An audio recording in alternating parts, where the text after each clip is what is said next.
recognized the overall construct of the forum, which is designed to explore proven concepts, practices, leading indicators on how to optimize institutional structures, not to teach you anything new, for enhanced organizational performance is the way we are going. This very topic is dear to my heart based on the roles and responsibilities I've had for the past 10 years through the logistics of doing space science and exploration.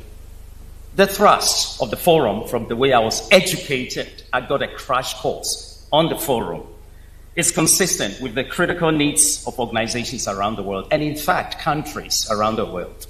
I was amazed yesterday when the whole arrangement, the government-private sector arrangement, minority shares, that whole looks like a maze to me, M-A-Z-E. But finally, I got it, and it's really a model that the rest of the African countries, not just in this region, can learn from Tanzania. It is also in line with the drive to equip leaders, CEOs, directors, with relevant tools, knowledge, and skills to succeed, because our world needs leaders of courage today to provide guidance and what I call a measured level of stability and direction in times of uncertainty, which we have a lot in the world. Thank you for bringing the light down. And as a matter of principle, a construct that brings directors, CEOs, and leaders of various stakeholder groups to reflect, to motivate, to learn, educate, and share insights and ideas for enhanced performance is worth celebrating, really. We have gathered at an institute, and yesterday I alluded to this. It's very important to me, so I'll touch on it again. We have gathered at an institute named after a great son of Africa and a giant statesman of his time. His very title, Mwalimu, exudes knowledge, represents the pursuit of knowledge and the use of knowledge to innovate solutions and drive progress. And as Chief Knowledge Officer, you can see the connection, why that will talk to me personally. As a son of Africa, I am honored to walk on this campus, taking it all in yesterday. And I would like to say hello to the principals and those that have been taking care of this facility. Thank you. Thank you. Scholars and academics and leaders need to visit this place to learn a few things about what I refer often to as intellectual humility. Friends, true knowledge and the ethical use of knowledge is critical in the world today. The confluence of artificial intelligence, cyber developments, geopolitics, which we'll be talking about later on, have resulted in unprecedented uncertainties that require careful use of specialized knowledge, including the adoption of technology to inform, to influence, and to drive institutional performance, or what we are calling the theme, enhanced performance. Before I proceed, there's a full disclosure that I have to make. Please note, I'm doing this presentation on my own behalf as a proud son of Africa and not in my official role as a NASA employee. I hope that is clear. Who am I to provide insights? Let me get this going a little bit, and I think you can see the disclaimer. Who am I to provide insights on concepts, practices, literally to motivate organizations, CEOs, directors, members of government that already excel from the statistics, the data that we were just being given going over? Who am I? Before I get into my prepared comments, and I have quite a few, traditions across this vast continent of Africa instructs me to introduce myself to you. And so who am I to get in front of such an accomplished group to give you insights and some tips, basically, on enhanced performance? Who is Moses Adoko, you may ask? For context, Africa is the continent of my birth, as my clearly accentuated accent on the Queen's language, and I think now I have to say the King's language, gives it out. I grew up literally on the African plains, and I always insist that the biosignatures of organic matter found exclusively, oh yeah, there is something like that, found exclusively in Africa, specifically in the Nile Valley, in my veins, and drives my spirits and my disposition in everything I do. Africa talks to me each time I breathe, no matter where I am in the world. And so I can help design, build, launch, and operate spacecraft that flies in the very face of our sun, or chase asteroids millions of miles away, and this is true, land on the asteroids, contain samples, and come right back, and I'll still remain an African with a kinky hair, for which I'm very proud of, as you can see. For our discussion today, I have decided to give you a ride on a rocket. So we are going to be all over the map, but eventually, trust me, we will land safely. I have decided to talk about the value of systematic development of organizational strategy, including the role of technology in decision-making, performance, or of the above. It is also my objective to highlight the interdependency. This is important. And I'll go slow on this when I get to that slide. The interdependency of mission, strategy, programs, and projects, and how technology adoption and decision-making can impact what we are interested in, which is measurable performance outcomes. I intend to share a couple of tips regarding what we know about leadership. And so I hope upon the completion of my talk, which is going to be at times slow, at times fast, all over the map, but we have a direction. We're on a trajectory, getting somewhere. I hope by the end you'll be able to leverage one vector of interest to influence your leadership journey and continue doing what you're doing on behalf of this great country. I have had the opportunity in the course of my leadership journey to work and engage diverse organizational cultures, people around the world. These different environments and cultures over the course of time have influenced my perspectives on leadership, teamwork, and community. For example, in these different organizational environments, I have learned the value of reflection and calm disposition as powerful attributes for effective leadership. These opportunities as well have also convinced me about the power of teamwork, collaboration. In fact, collaboration, I prefer to call it the utility of collaboration. That's what collaboration is. Whether it's between government and the private sector, it's still a utility that we know how to leverage and employ. It is almost an imperative for leadership anywhere within any enterprise to know how to leverage collaboration and partnership as a utility. It's a skill set typically you don't get from a university, but it's relevant. My 25 years of work at NASA have equipped me with the building blocks for leadership courage, and I'll touch on this, what do I mean by that, and inspiration in times of uncertainty, and most importantly, when we find ourselves in the universe of unknowns, the universe of unknowns. So it is fair to say that I've been shaped and influenced by different leadership constructs. Who am I? Let me give you a little bit of who I am. I often get this question. At NASA, I've served in various capacities. I have learned that at times leadership will find you. I have also discovered that at times you will be thrusted, literally thrusted, T-H-R-U-S-T-E-D, thrusted into leadership. And in some instances, you'll be fortunate enough, very fortunate enough, to be identified as an emerging leader and then be offered training, guidance, and hands-on experience before assuming the roles of responsibility as a leader. In all of these scenarios, my advice is always be ready, because the answer, I'm not ready to be a leader, won't cut it. So be ready. You are not allowed to say, I am not ready. Before I delve into the subject of our conversation, let me share a bit of my professional background. I think you can see some of them. As passion alone is not enough to offer insights on technical subjects, more so for an accomplished august audience like this. You need more than just passion. At NASA, as part of my Chief Knowledge Management or Chief Knowledge Officer functions, I'm also the administrator of a NASA Goddard Senior Fellows Program. Let me get into this. I think this captures a very snapshot.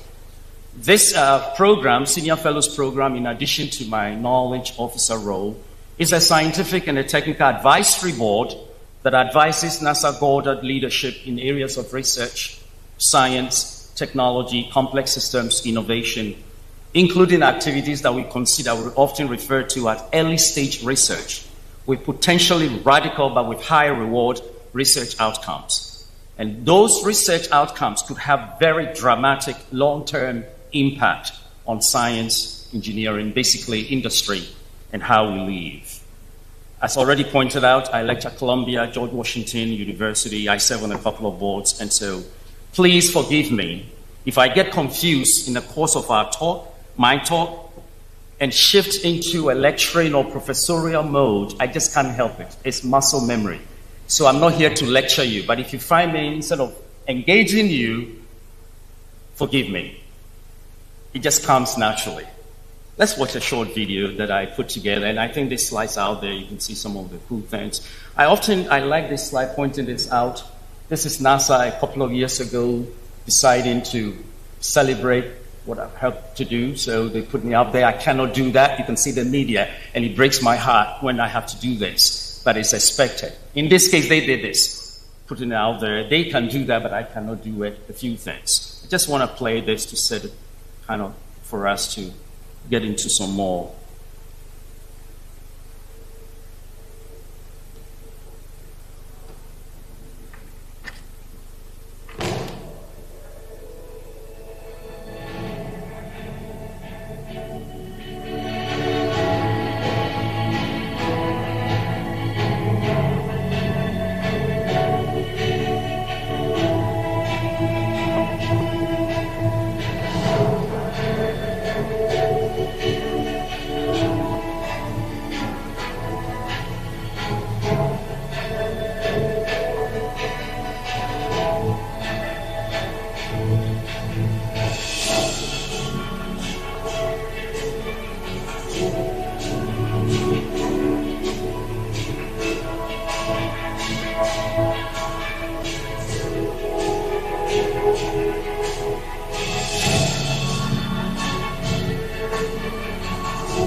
I'm just going to proceed, and then I'll come back to this video shortly.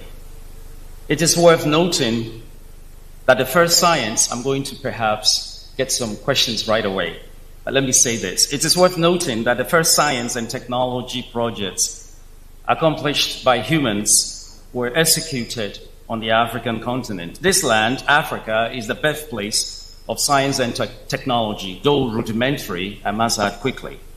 Space science and exploration started on this continent by humans as our early ancestors wondered about the mysteries of the stars, the suns, and the planets. They even learned to give names to some of these celestial bodies and the cosmic events that they observed in the African night, which actually it's very perfect for doing space observations. The early Africans invented cultural practices that recognized and celebrated the wonders of our universe. Sometimes, as children of this generation, we don't even pause to ask questions about some of the rituals, so-called rituals, dances, and belief systems that we have. A lot of these things point to observations that were carried out by the early Africans. Some of those cultural practices are still with us today, except we have lost their true origin, meaning, and evolution. The sources of these practices and observance are incredible. Africa served and continues to serve as the birthplace of curiosity that drives scientific inquiry. Very important. Knowledge and inventions, as well as the essential materials, oh yes, materials, needed for technology development, always point to Africa. Friends and colleagues, allow me to submit that business growth, scientific inventions, and economic development are human activities that are better facilitated through teams and effective leadership. At NASA, we explore through we interrogate space through 4 main categories. And we seek to understand our place in the universe. We study the earth. This is very, very important. When you go to universities, programs of study that we have across academia tend to be very narrow focused, so siloed. At NASA, we study the earth as a system of systems. In other words, all the complexities associated with planet Earth. We do slice it from that angle. We create models from mathematical concepts and principles to understand how planet Earth functions. And by the way, when we study planet Earth, we begin to also understand some issues facing the planet. Some call it climate change, some call it climate changing. We do know there's something going on, let me put it that way. Talking about applied science, which points, based on some analysis, reduce agricultural yields in specific crop zones that I may touch on as a result of what's going on with planet Earth. Essentially, at NASA, we are at the forefront on the ongoing need for big data, for analysis, climate science.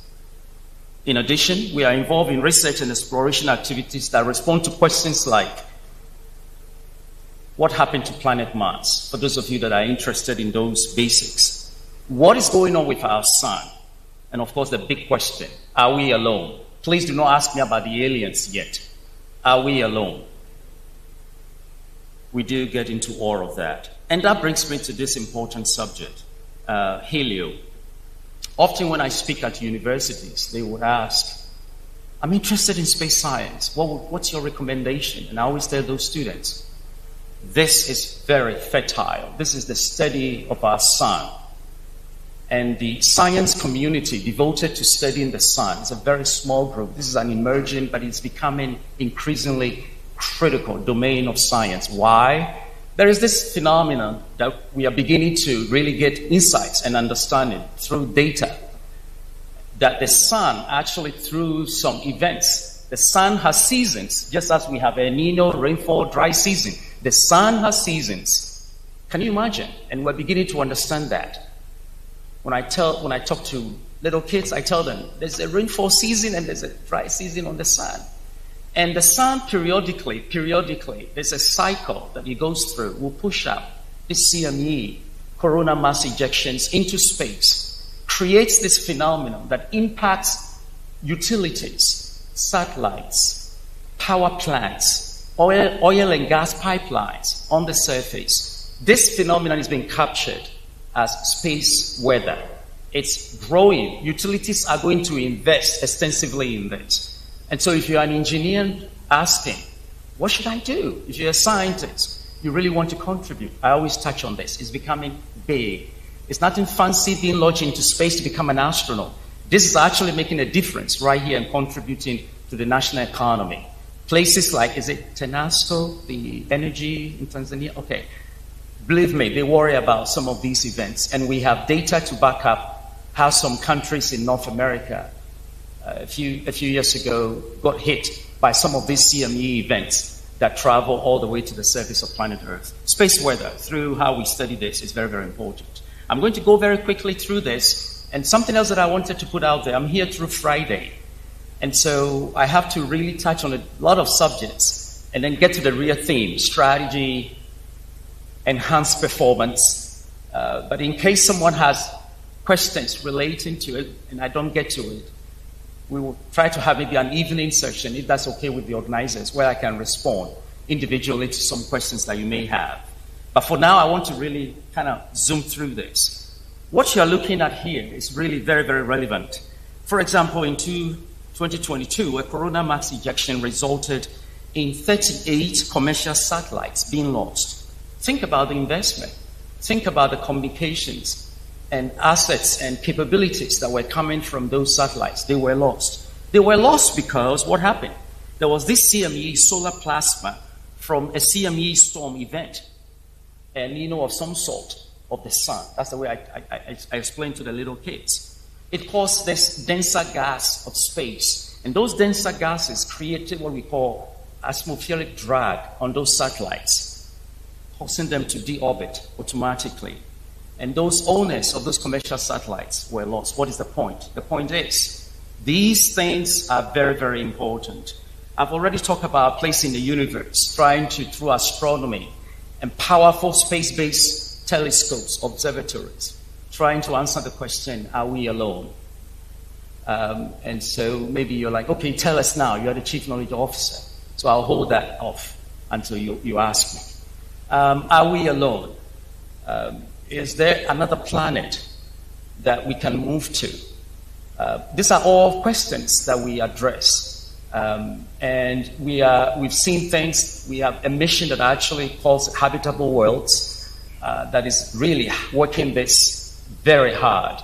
We're also still trying to understand our planet. And I'm going to talk about something very shortly on this graphic. But we also want to understand what happened to planet Mars. We also want to know our origin. So we go to asteroids and we take samples, just as we do with trying to understand fossils, to see where we came from. And it's very fascinating to see some of the biosignatures and indicators that we are beginning to understand.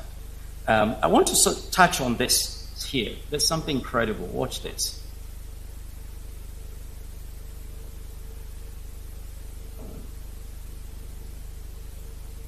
Pay close attention because your first quiz is coming. I'm going to ask the audience a question. So watch. When Africa comes up, pay attention to what you pick up. And then I'll ask the question.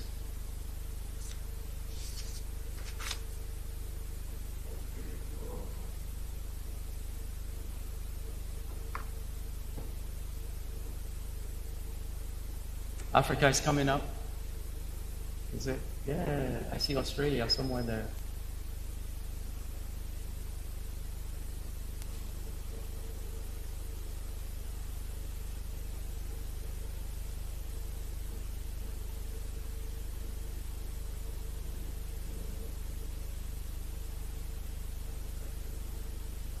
Pay close attention. What do you pick up? Who wants to be the first? Particularly the central region of Africa. Do you see something picking up? Okay. Fascinating. So what you're observing is Africa through the Congo and the regions, specifically the Amazon. And in the case of Africa, it's the Congo. What you're looking at is the reserve, the Congo Reserve, absorbing all of this carbon dioxide created somewhere else on the surface of planet Earth. So often when I show this, and these are all based on applied space science, what our models are telling us, the way I break this down is if somebody puts carbon dioxide out there, and our Africa, Central Africa, name it, because of the Congo, the forests, and Congo is not the only region of Africa with forests, except in modeling, in statistical analysis, the models simply pull out the Congo. But if we were to expand this, you would actually be able to see the forests of Tanzania, to what level is the forest of Tanzania absorbing carbon dioxide created or literally put out there somewhere else in the world. My argument is, there's no free lunch anywhere in the world. And so if carbon dioxide is being used, and we know the damage, it goes on and on and on. If we have these facts, maybe we can negotiate better. We can talk more about this, since this is a closed door. It's fascinating, and we have lots of models along these lines. This is just carbon dioxide. Just to give you an idea. Since I was coming home, I said, okay, this is another one, but I'll skip this for now. This is fascinating. You can see Tanzania, and this is actually from the Japanese. This is not even from NASA. We have NASA models that have actually validated these observations. And what you're looking at, what do you think we are looking at here? You may have, this is a very popular one. You may have seen this. These are also signatures that you can see. And in the case of Africa, when you look at this section of West Africa and you see all those things going out, you can project. You're looking at the Niger Delta, you know all the stuff going on. And then when you look at this Africa, it's pretty quiet. Again, showing you, arming you with real science that can enhance the discussion and the debate and maybe negotiations. All right. I'm running through the science because I really want to get to the themes. This is very important.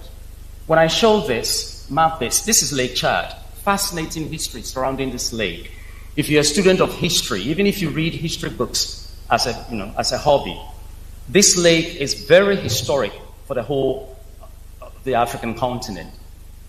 Nations of people that migrated from the Nile Valley all the way into some of the nations in today's West Africa used this lake. We also do know there were nations of people that came down to Central and East Africa, also went through Lake Chad. It was a huge lake. When you look at the time sequence, I don't know if you can see it, this lake literally has dried up. Literally. And you can see the mapping. Lots of questions surrounding this. A NASA Landsat spacecraft and some in-situ verification to really what's going on with this lake. And I'll talk about how this lake right here, Kenya, you can look at this. This was in the press a few years ago. Now, when you use space, you talk about data-informed decision-making without saying much. You just project this and you can see what's going on, the change. I think I have another video piece here. We've crossed the solar system and sent ships to the stars. But we continue to search. We can't help it. A central element of the human future lies far beyond the earth.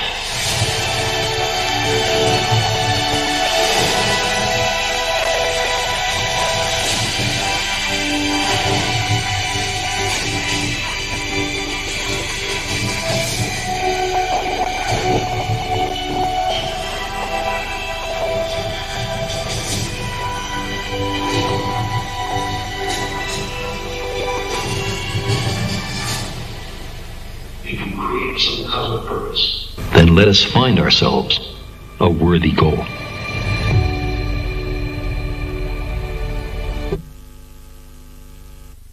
Now let's get serious now. I'm going to shift very quickly. Into the subject.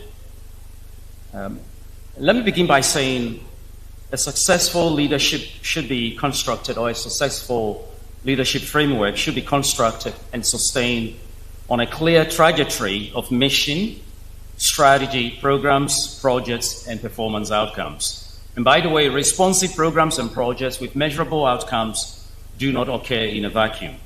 Successful organizations, like most of yours, have to ensure that this alignment, I call it a sacred alignment, continue to exist. Mission from strategy, essentially, meaning do not develop strategy without linking it to your mission. Strategy, in turn, is used to formulate specific programs and projects of interest.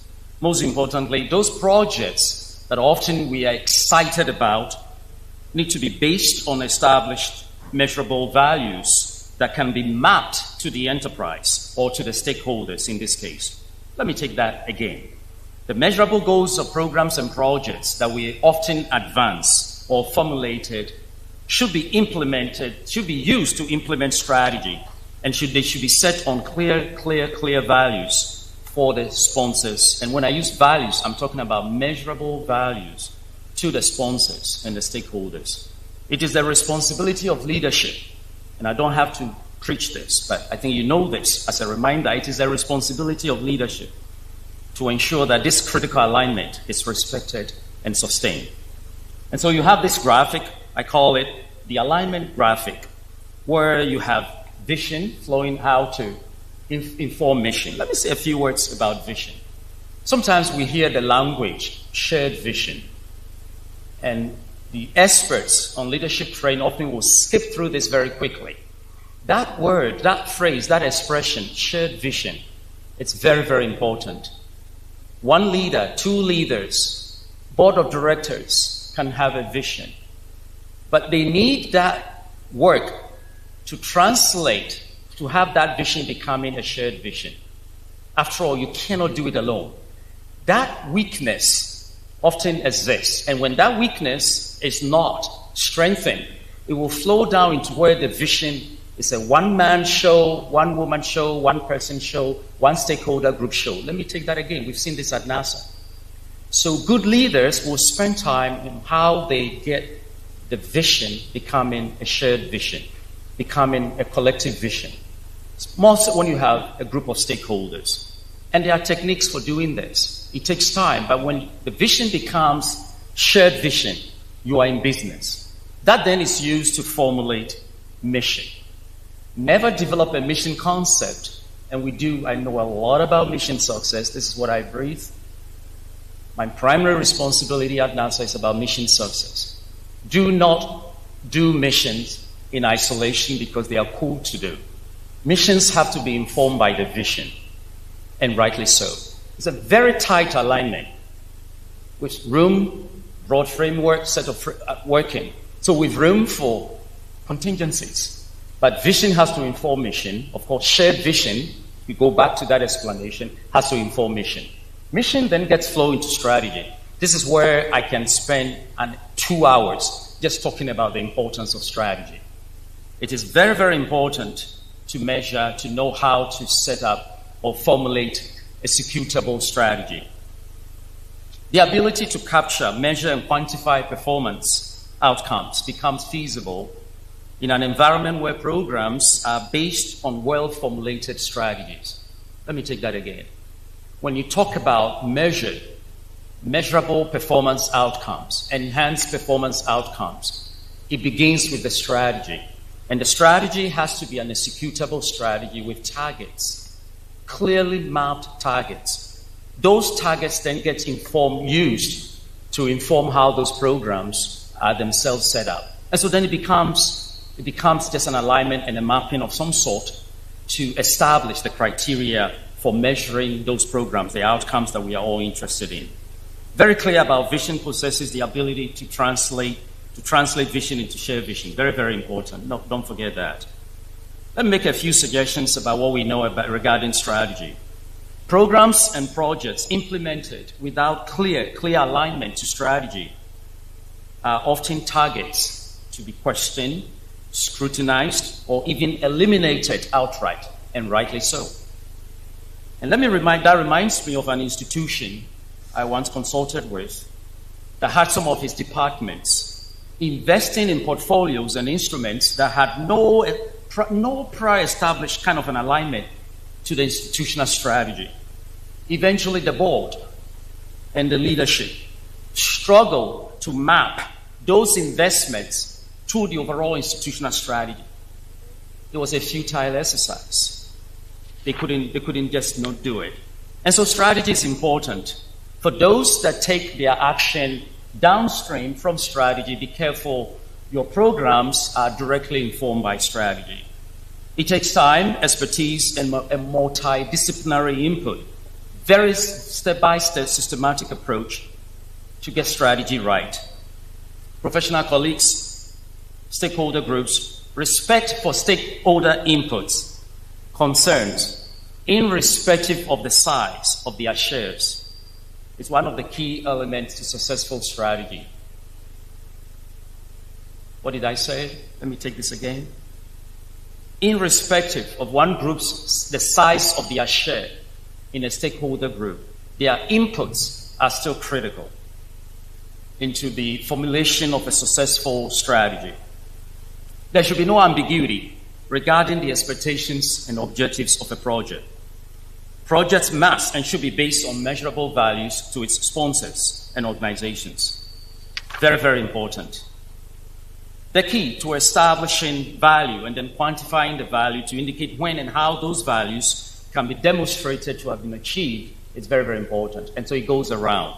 I really want to say something about vision. And some of us are in organizations that doesn't have the privilege and the time to do this. In my 25 years at this organization that I work for, I have seen this actually go round. Matured organizations, and here I may say nations that are on continuous improvement and sustained development paths, like the Tanzania Vision 2050, if I'm correct. Did I get that right? I took a crash course on it last night. Believe me, we can actually get to a point where we can allow measurable outcomes based on how they are playing out to shape our vision. And that's okay. That's okay. Don't scream at leadership. What happened? We were going this way. Something happened. We are picking up outcomes from the programs that were based on the strategy, and now we realize, based on uncertainties, geopolitics, the demographics of our workforce, whatever happens to be, we have to be real. Life is real. We cannot live in the world of data. And by the way, I'll touch on data analytics. We don't make decisions based on data analytics. Data analytics are simply leveraged together with other important variables in making decisions. But then these measurable outcomes, if they are not really panning out in terms of the established institutional direction, it's okay to allow that to shape vision. So show some grace when you see leadership calling into a meeting and saying, we need to tweak this a little bit. Believe me, this is classic. Successful missions are run on this. All right, I'll proceed. Let me give you an example of a measurable strategy. On May 25, 1961, U.S. President John F. Kennedy stated in a speech he delivered to the U.S. Congress, quote, "I believe that this nation, before this decade is out, of landing a man," of course he meant a man at that time, "on the moon and returning him safely to the earth," end of quote.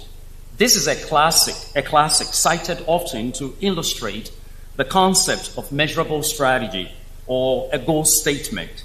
And this is how I often interpret this let me finish this and I'll move on. This is how I often interpret this to my NASA workforce. In other words, Kennedy is saying the goal is to land a man, not a chimpanzee, and not a robot. By the way, this is so succinct, so precise. Scholars and academics have actually wondered if Kennedy himself wrote this, or if somebody with an expertise did this. And then he said on the moon, so here it's very clear, not on planet Mars and not on Venus. He said on the moon. And of course not in the Pacific Ocean. And then he said, return him. So I interpret this for my workforce at NASA. He told them, give them a two-way ticket. Don't leave the astronaut. Don't leave them on the surface of the moon. A two-way ticket, a return ticket. Fascinating. And then he added something that the engineers in the room will recognize very quickly. He said, return them safely. So here we have safety and mission assurance coming into play. We talk about this in systems engineering as the elites. And so Kennedy, a politician, gave this succinct, precise, strategic statement to the US Congress that NASA took to put a man on the moon and bring him back. I cited this example as an idea of how to get strategic goals well stated. By the way, Kennedy left something out. Who will remind me of that? He left something out of what I just quoted. Is there a way that you can remind me of that? Do we have program and project managers in the room, in the house? He left something out. He said, I believe that this nation should commit itself to achieving the goal before this decade is out, landing a man on the moon and returning him safely to Earth.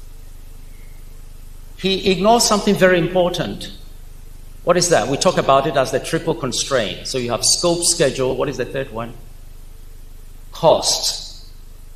Kennedy did not include cost. And so today, when we are writing measurable strategic statements, we would have included cost. Kennedy was intentional with this move. There was a race, sort of competition with the Soviet Union of those days. And so to the United States, money was not an issue. And when you study the history of the Apollo program that successfully landed humans on lunar surface, various Apollo missions, Apollo 12, Apollo this, all the way through 7, all of that, money was not an issue. And so, yeah, there are times when strategic statements can come out like that. In these days, if you ask me, I'll put on my professorial kind of hat and tell you, no, don't do that. Include cost.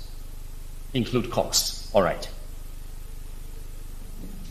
Stakeholder expectations is very, very important.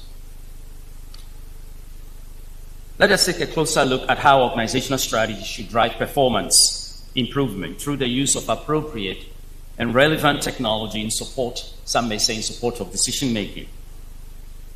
I touched on this briefly earlier. Effective decision-making is a function of both independent and dependent variables. What do I mean by that? When you talk about making effective decisions, you will have this independent element that goes into it. That may be the expert.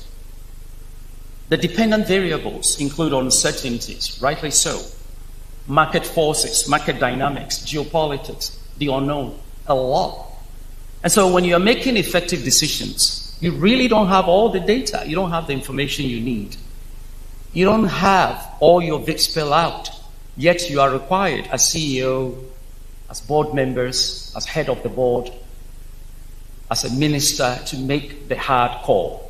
It is really a very challenging, and you will still do that with an idea of effective risk management, having tools and being proactive in capturing all the uncertainties, all the assumptions supporting your decision-making, and being very active because they will play out.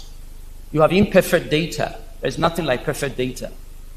Forget about what artificial intelligence is trying to tell you. And some of our friends in Silicon Valley, what they are trying to project, that technology will improve your life. It has limits.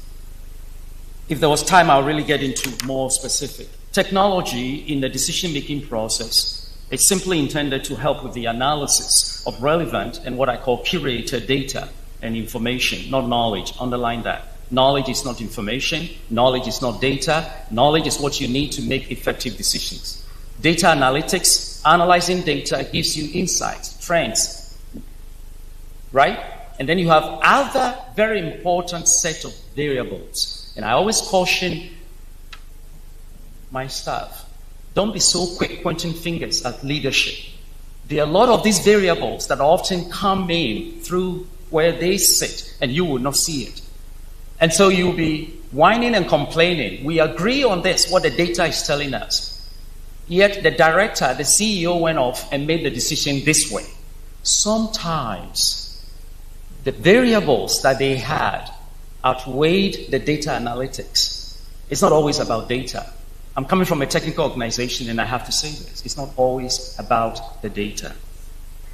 The outcomes of technology-derived insights should be channeled into higher levels of analysis involving other critical strategic drivers. Do not base strategic decisions exclusively on data analytics.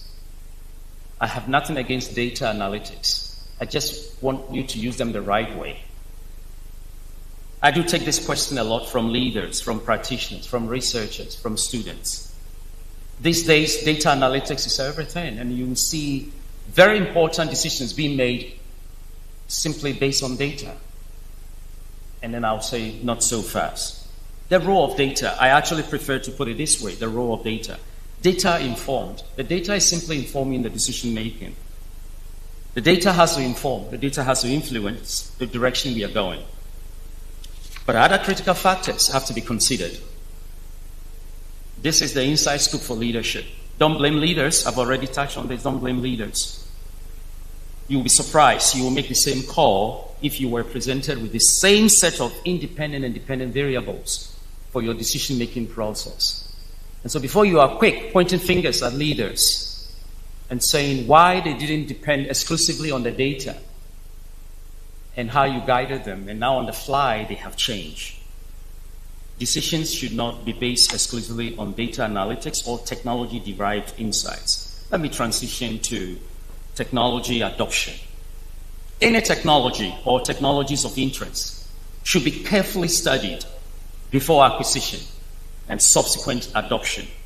All forms of technologies, and they are tools, they have limitations, they have benefits, and these attributes have associated costs.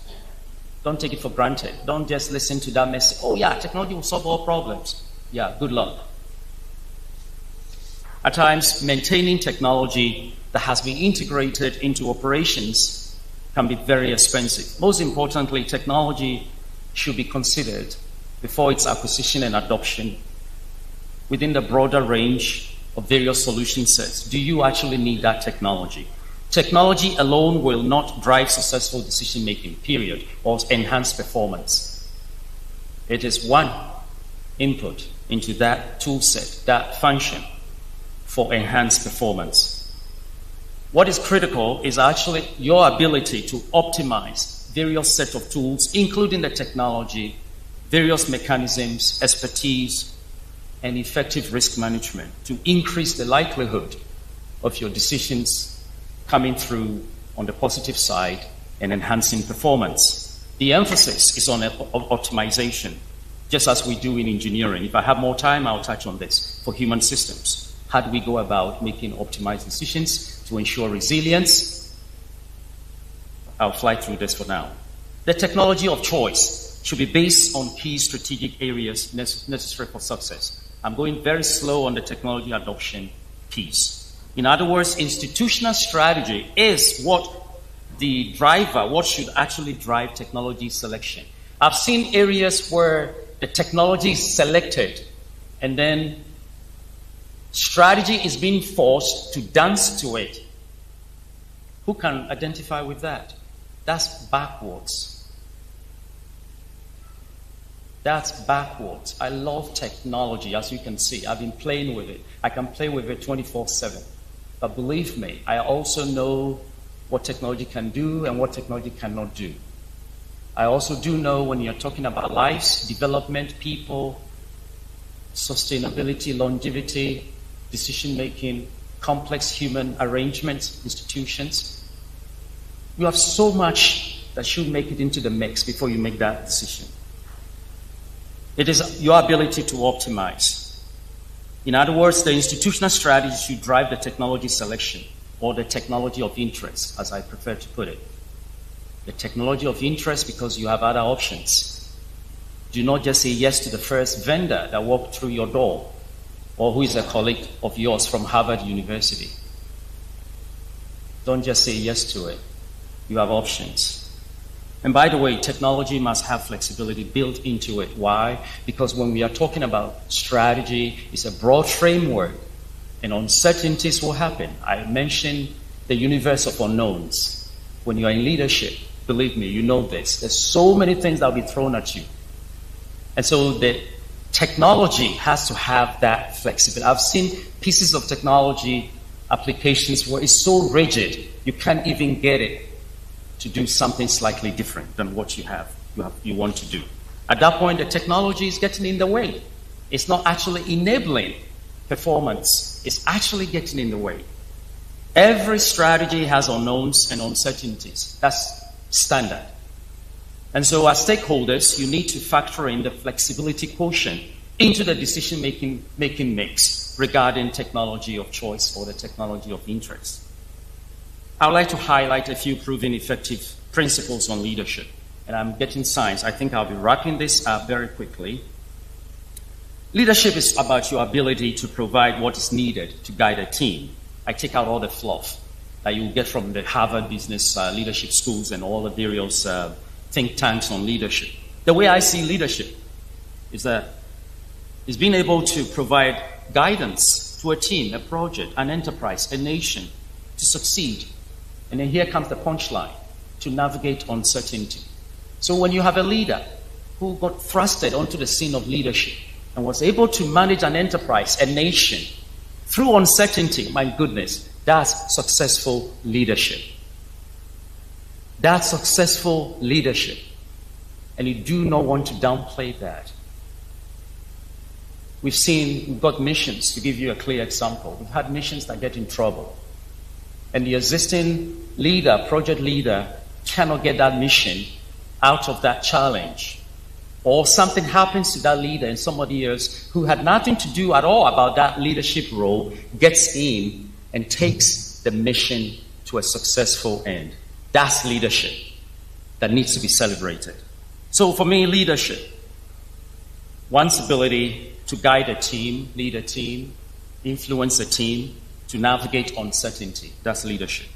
At NASA, all our missions, whether putting a rover on planet Mars or sending astronauts to the International Space Station or landing OSIRIS-X, which is a satellite, on an asteroid called Bennu, This was done from my base, and collecting samples and bringing it back for analysis. And by the way, we have analyzed this sample.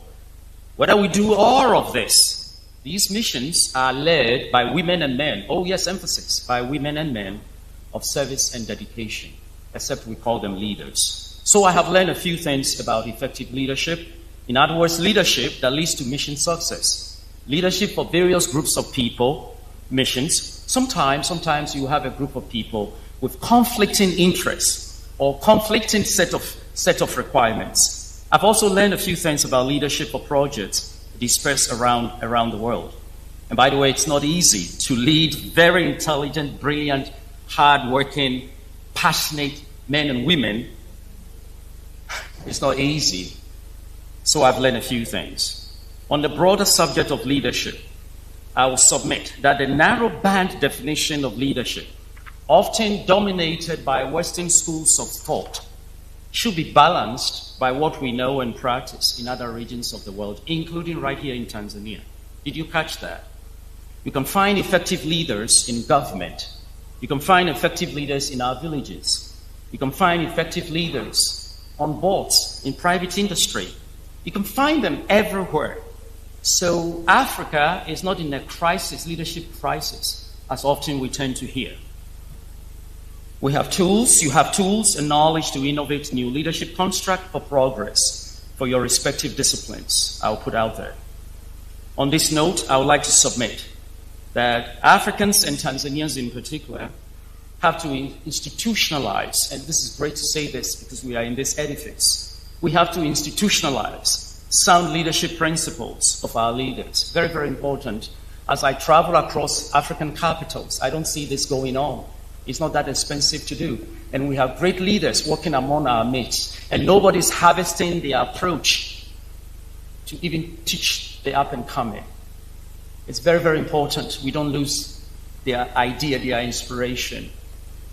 So as a member of this forum, I will encourage all of you to bring your unique perspectives to the discussion. Allow your insights to shape the discussion and subsequent actions. Leadership is about providing vision and something I call strategic nurturing. There are instances where you'll be leading. The strategy is already in place, and you just have to nurture. How do you do that? Leadership is about one's ability to facilitate agility, agile processes. Leadership, in essence, is about people. It's about employees. It's about stakeholders. It's about communities. Leadership is about real people. It's about lives. Leadership, therefore, is about service and not lordship. Leadership is about humility and not arrogance. And by the way, arrogance can show up in leadership circles in different ways. Leadership is all about people and not some wild, abstract construct with no regard for people. People are real, and so to lead, you have to be real and grounded in reality. Even within the disciplines of space science and exploration, where some will joke and say we are looking for aliens, we have conclusively established that mission success is made possible by people for humanity. Let me state for the record that true leadership is needed in our world today. There are leadership vacuums in businesses, in communities, in government, and this last point, even in our families, if we are to be honest. Ironically, we are a generation with numerous books on leadership, what I call zillions of leadership podcasts, and hundreds of executive dogmas being propagated around the world by Ivy League schools. Why? Because leadership is critical for every human enterprise. If you have a role, to influence a project or an activity, you are a leader.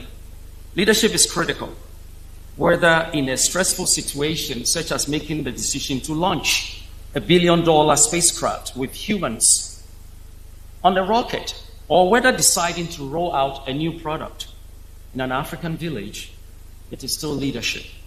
And to succeed in either of these examples, you still need the same set of leadership thinking, people-focused, ethical, and moral character. Friends, let me remind you that on the journey of leadership, you need to be creative and innovative, particularly in uncertain times. And so learn to demonstrate respect for all, and I like this point, irrespective of rank on the organization chart. There's a lot of studies of late coming out to back this statement that enterprises around the world that are doing well, that are relatively stable in these uncertain times, are being led by CEOs and individuals that are what we call down to earth. They respect everyone, irrespective of your rank on the org chart. So demonstrate respect for all, irrespective of rank, and I'll move very quickly. Let me jump. I'll skip a few things and then get to... There is something else I want to touch on this, because it's real. There is this word called, in leadership, being vulnerable. And there is a misconception that being vulnerable means you're weak. Being vulnerable is actually an active ingredient for allowing the humanity in you to show as a leader. And the benefits are tremendous. A careful study of organizational cultures around the world indicate that projects and organizations with leaders who are human beings first are the ones doing very well in uncertain times. And this vulnerability is actually a function, we do know, of humility. I'll skip a few things for the sake of time and then get straight to something so that we can chat. Some pictures later on, you can check these out. So, a reflection on my leadership journey reminds me of 3 leadership lessons, and I'm coming to a close very quickly. 3 leadership, what I call 3 leadership thrust areas that have helped me along the way and continue to serve me. And so I want to kind of share them with you briefly, point them out for your consideration. I call this leadership thrust number 1. And this, I've entitled this the community of understanding. I have learned that to pursue understanding by asking questions is a positive thing. Questions inform a genuine sense of curiosity. That is a desire to understand. And I've learned to explore in order to understand. And you will say, oh yeah, you're from NASA, exploration, to understand. But I've also learned that it's important to establish relationships in order to understand. It's very difficult to understand, for others to understand you, if there is no community. Better still, I have learned to build a community of understanding, because it is impossible to do it alone as a leader. As a director, as a leader, you need a community that understands the mission, including its challenges and opportunities. Leadership thrust number 2. I capture this thrust as failure. A leader needs to know how to welcome failure. I have learned that failure is not a bad thing, just as success. It's not all the time good. What is he saying? We can talk more about this during lunch. Your failure is an opportunity to discover new insights and new techniques. Failure is the raw material for building resilience into your personality and that of your organization. In fact, we have studied technical failures for decades and have concluded that failure provides what we call learning organizations. That means organizations that are willing to learn. Failure provides them the tools to build resilience into their systems. You see, the challenge with success is that sometimes you don't even pause, you don't stop to analyze what made you successful in the first place. This is real. Even at NASA, we've seen this. Failure, on the other hand, allows you to check everything and learn what you need to do to improve and succeed. Leadership number 3. Always look forward to the future with a sense of anticipation as a surviving and thriving force. Despite the noise and problems in your ecosystem, always look forward with a sense of anticipation. Celebrate the future. In fact, I have learned not to fear fear at all. Did you catch that? I've learned that fear is not actually real. I have learned that there's a role for the human emotion we call fear. And you have to learn not how to manage fear. Go to the next level, how to outmaster fear. As a leader, don't allow fear to control or drive your decisions. Don't only manage fear, master fear, outmaster fear. Whether the source of that fear is institutional, is it government, is it politics, is it marketplace dynamics, is it geopolitics, what is it? Learn to outsmart your fear. I am often asked to comment on what drives me. The following quote from my namesake, a person by name Moses Luzzatto, he goes the first name only, in 1735, says something that is so fundamental to how I approach challenges and opportunities. Luzzatto pointed out, quote, when people know a number of things, and one of them understands how the things are systematically categorized and related, that person has an advantage over the others who don't have the same understanding, end of quote. This is very fundamental to how the world runs today. This famous statement is pointing to the need to understand how the system goes around. In other words, systems thinking. Don't be so narrow, so siloed from your vantage point. It's not all about you. So begin to have that framework for systems thinking. Friends, the future is for leaders and individuals who can build teams, who know how to leverage failure, most importantly, how to master fear, chaos, and uncertainty. As someone who has supported space science and exploration for over 25 years, I have learned that the future is for those with the psychological mindset to handle chaos, change, and the unknown. Because what often appears as chaos in the distant future are the same elements that become the welcoming lights to new horizons, new stars, and new constellations through the passage of time and sustained by persistent curiosity. And so as leaders, my charge to all of you is that be encouraged, be motivated, and press on. Ignore the noise. Focus on the target of interest through your strategies and your implemented programs. As I look across the auditorium and from this morning, I pick out leaders, CEOs, board directors, leaders in government, practitioners who are uniquely positioned to lead and influence the development trajectory of this great country, the United Republic of Tanzania, and in fact, by extension, the continent of Africa. On this note, allow me to appeal to your sense of leadership, pride, as directors, as CEOs, not to leave the development of Tanzania in Africa to others. Please do not do that. You were born a Tanzanian for a special reason and an African for a greater purpose. Find your purpose within your current leadership circles of influence. Know your leadership station of calling and apply yourself. Manage projects. Lead your organizations with a sense of transformative urgency. Lead your teams and organizations with renewed emphasis on effective strategies, tactics, and actions for measurable outcomes. Repeat and sustain what is working and bring in results. Discontinue what is not working. Celebrate excellence. Reward brilliance and hard work and good people. Friends, the progress march of the human project that we started from our own Serengeti plains, and today we've advanced to a space civilization, artificial intelligence, quantum-derived capabilities, has always looked beyond adversity and challenge, and our generation will not be different. So let's work together to architect, activate, and usher in a new dawn of progress and development across Tanzania. Thank you.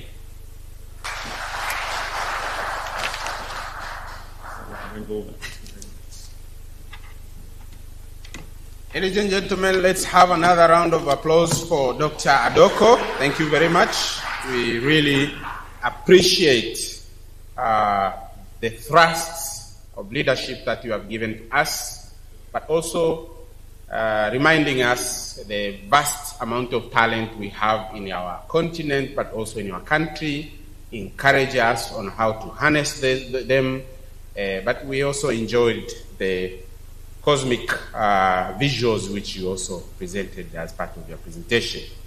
So now, without wasting time, we are going to our next presentation, which is going to be delivered by Ambassador Tobias Masandiko Makoba, who is currently the Director of Global Strategies and Geopolitics at the Ministry of Foreign Affairs and East Africa Cooperation of the United Republic of Tanzania. Before this role, Ambassador Makoba was the Director of Information Services and Government's Chief Spokesperson of the United Republic of Tanzania. He has a master's degree in security and strategic studies from the National Defense College, a postgraduate diploma in economic diplomacy from Salim Ahmed Salim CFR Center for Foreign Relations, and a bachelor degree from the University of Dar es Salaam.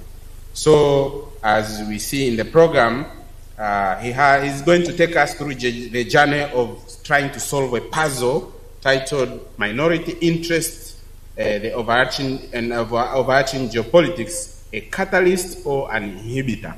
Ambassador Makoba, allow me just to take 10 minutes from your 50 minutes, which was on your plan. So you have 40 minutes to give the presentation so that we have the time now to go for our lunch break. Thank you very much. Let's put our hands together for him as he comes to the podium. Karibu sana Balozi.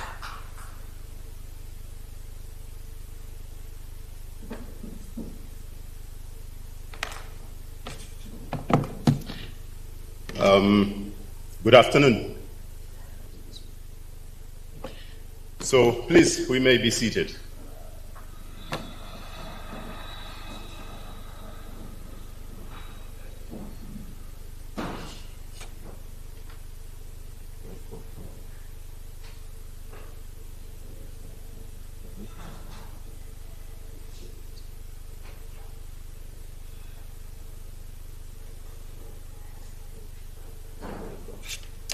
So, as I've been introduced, my name is Tobias Makoba, ambassador of the, well, not yet been assigned a station, so wanasema balozi wa nchi kavu. Yeah? And ndugu yangu Makundi, 12 months ago, Doctor, thank you, I was doing your role. And thank you for doing a good job. It was in this very same room that we had the first MI to come. So do it well. Now, I've been assigned to speak to you about the minority interest and the ever-changing geopolitics, a catalyst or an inhibitor. When I got the invitation, I started thinking about it, and I asked myself, why me?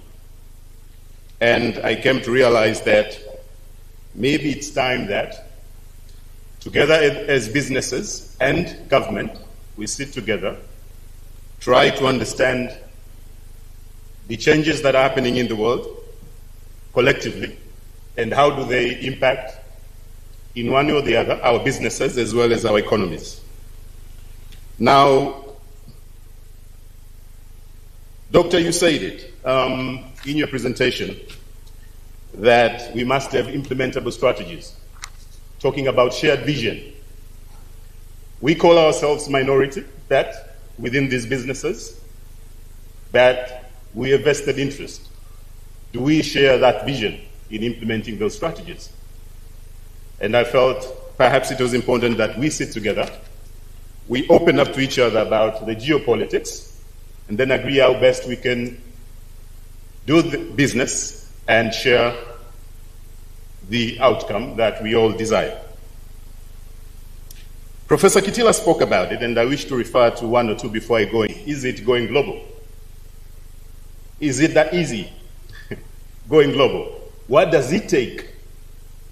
And this global environment that we're talking about, at the moment, how does it operate? How do we prepare ourselves as Tanzanian-based businesses to make sure that we leverage the global benefits? So I picked it up and I said I'll refer to it. Perhaps I'll keep on going back to it from time to time, that the wish is we go global, but how do we do that? So I've been tasked with the assignment that to help not only the government, but also other players in our cycles to see how best we can go global, with, of course, win-win gains. So this is a rather popular subject. Anytime we talk about politics, in one or the other, we're all politicians in here, in our daily lives, whether at home or at your workplaces or in other informal arrangements. So I will try not to lecture you about geopolitics or politics, not even strategies. Doctor has spoken widely about strategies. What I'll do, I'll rather take more time to engage with you. And I wish to ask you that we go together.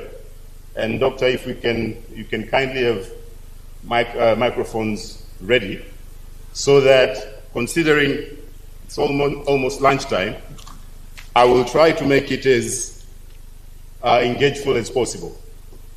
The other reason why I do that, as I was introduced, I was a government spokesperson. My job was to speak on behalf of the government.